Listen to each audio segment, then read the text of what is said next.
Hi, it's Eileen Baranek, and I was asked to create a Turnitin.com video showing how I do the Peermark assignments. So first off, remember that you have to actually have an account with Turnitin.com. It is not a free service.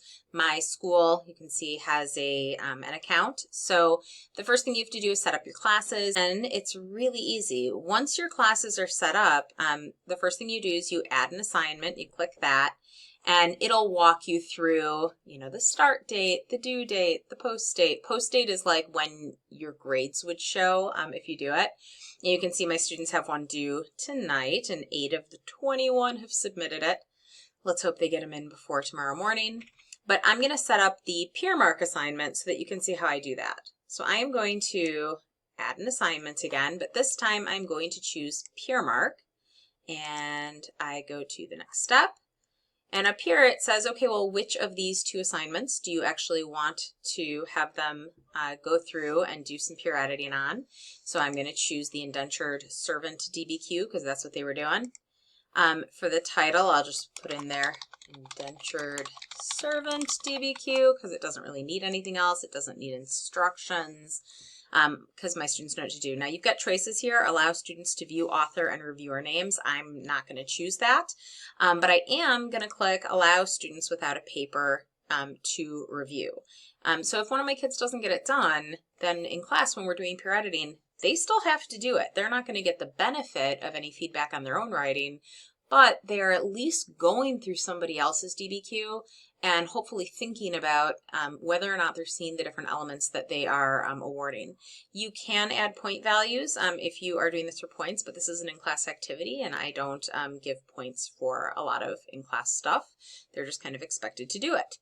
Now for the peer review, this is one of the parts that was kind of annoying for me. It has to be, so the first time I did this, I was setting up the paper and the peer review at the same time. So I was like having my kids turn in their paper and then right away I wanted them to turn around and do the peer review. And you have to have the peer review start after the papers are due. So the time really matters. So tomorrow's the 25th, their papers are due on the 24th, so that's going to be fine. Because the peer review is going to be done in class, I'm only going to give them until the 26th, and I'm going to give them until class begins, which for us is at 8:25 a.m., so that they are done before class. Then I save and continue. So then you can also do some choices here, right? So if I click edit, then I can decide how many papers they have to Peermark. I'm just going to have them do 1. You can make it so that they can select the student they're going to Peermark, but then they have to see the names, etc. I'm not going to do that. But if you click this box down here, then they actually also have to do a self-review, and they have to determine whether or not they have achieved certain criteria. So I'm not actually going to do that one tomorrow. So I'm going to keep it as it is. So I'm going to save that, right? They're just going to get 1 paper distributed, and again, save and continue. So this is the part that I really like.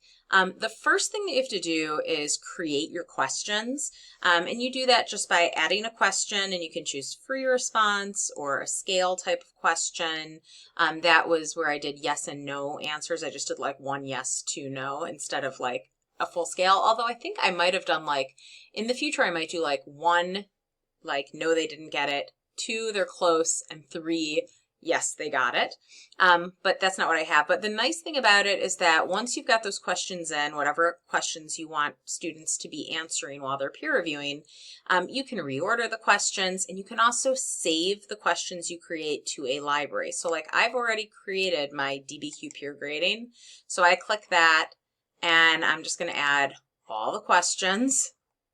And there they are, and you can edit them. So like if I want to go in and change it from yes and no to like close, right? I could do that, and then save and finish. And now it's in there. So tomorrow my students are going to get a paper assigned to them, and they'll come in during class and they will open this up. I can't really show it to you from a student view. I wish I could, but they just open it up and there will be like a link there that says start review or something like that, or write review, and they click on that and there it'll go, and it's a really like easy program.